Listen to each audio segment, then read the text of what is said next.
నేను doctor C Vijayalakshmi, test tube baby specialist, Nellore.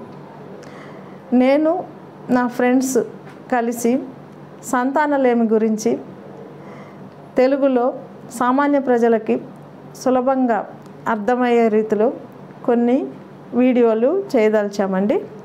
అందులో సంతానలేమి గురించి అవగాహన, దాని ట్రీట్మెంట్కి సంబంధించిన సూచనలు, సలహాలు ఇవ్వబడతాయి.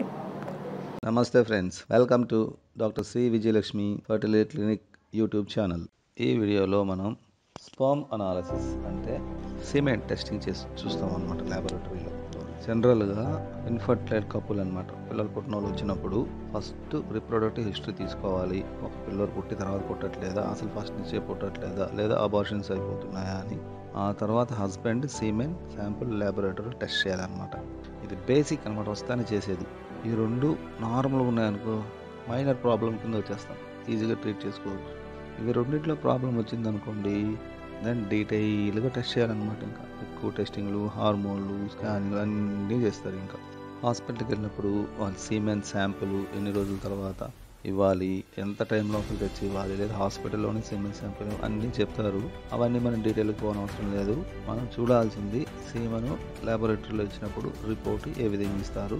దాంట్లో కొన్ని ఇంపార్టెంట్ పాయింట్స్ అనమాట. ఒకటి, వాల్యూమ్ ఎంత ఉంది, కరెక్ట్గా 1 to 1.5 ml ఉందా లేదా, తక్కువ ఉందా, స్పర్మ్ కాన్సన్ట్రేషన్ బాగుందా, టోటల్ స్పర్మ్ కౌంట్ 39 millions ఉండాలంటుందా లేదా, మొటిలిటీ స్పర్మ్స్ అన్ని బాగా కదులుతున్నాయా లేదా, ప్రోగ్రెసివ్గా ముందుకు వెళ్తున్నాయా లేదా, అన్ని బతుకున్నాయా, చనిపోయినాయి, తర్వాత అవి చూడడానికి నార్మల్ షేప్లో ఉన్నాయా, డిఫరెంట్ షేప్స్లో ఉన్నాయా, సో వాటితోటి తెల్ల రక్త కణాలు కూడా ఏమైనా ఉన్నాయా, ఓన్లీ స్పర్మ్స్ ఉన్నాయా, వీటిని బట్టి క్లాసిఫై చేస్తారనమాట. దీంట్లో మనం తెలుసుకోవాల్సింది 4 స్టెప్స్ ఉంటాయి. ఒకటి, ఏజూస్పెర్మియా అంటారు అనమాట. దాంట్లో స్పర్మ్సే ఉండవు, సీమెన్ ఉంటుంది కానీ స్పర్మ్స్ ఉండవు. ఫ్యూయల్ ఉంటుంది, స్పర్మటిక్ ఫ్లూయిడ్, ప్రాస్టటిక్ ఫ్లూయిడ్, ఫ్యూయల్ ఉంటుంది కానీ శాటిలైట్స్ ఉండవు అనమాట. రెండోది వచ్చి సీమెన్ శాటిలైట్స్ ఉంటాయి కానీ వాటి కౌంట్ వచ్చి 5 millions కన్నా తక్కువ ఉంటాయి. థర్డ్ ప్రాబ్లం వచ్చి 5 నుంచి 10 millions ఉంటాయి అన్నమాట. Fourth one more than 10 millions ఉంటాయి అన్నమాట.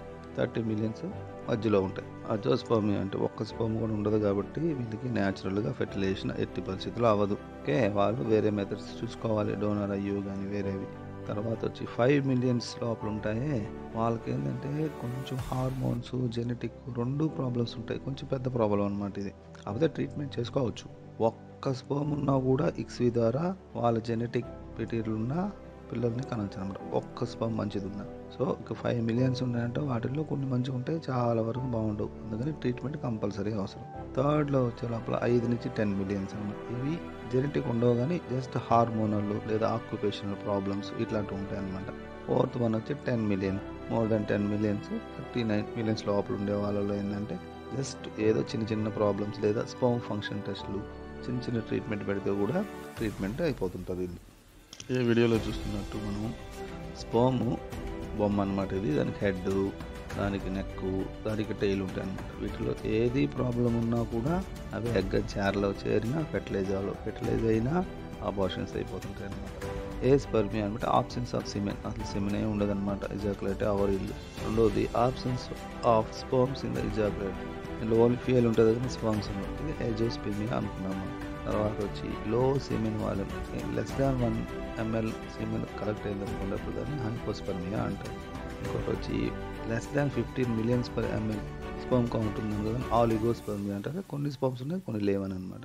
తర్వాత మొటిలిటీ, అవి ప్రోగ్రెసివ్గా ముందుకు వెళ్ళట్లేదు అనుకోండి, లెస్ దాన్ 32%, అప్పుడు ఎస్థినోజూస్పెర్మియా అంటారు.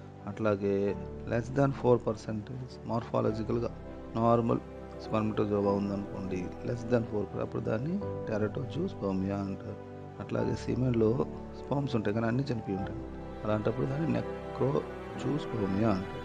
అట్లాగే more than 1 million pus cells ఉన్నాయనుకోండి పర్ ml ఆఫ్ సీమెన్, దాన్ని లూకోసైటోస్పెర్మియా అంటే ఇన్ఫెక్షన్ ఉన్నట్టు లెక్క ఎక్కువ. ఇంకా లాస్ట్ వచ్చి మైక్రోస్కోప్లో చూస్తే మనకు సీమెన్లో కనబడవు అనమాట స్పర్మ్స్. దాన్ని సెంట్రిఫ్యూజ్ చేస్తారు ల్యాబ్లో, అప్పుడు పిల్లెట్లాగా ఏర్పడి ఆ వాటిలో మాత్రమే కనబడే కండిషన్ని క్రిప్టోజూస్పెర్మియా అంటారు అనమాట. గుర్తుపెట్టుకోవచ్చు, లేదంటే జస్ట్ ఫర్ నాలెడ్జ్ అనమాట. ఇంతటితో ఈ వీడియో క్లోజ్ చేస్తున్నాం ఫ్రెండ్స్. Thank you.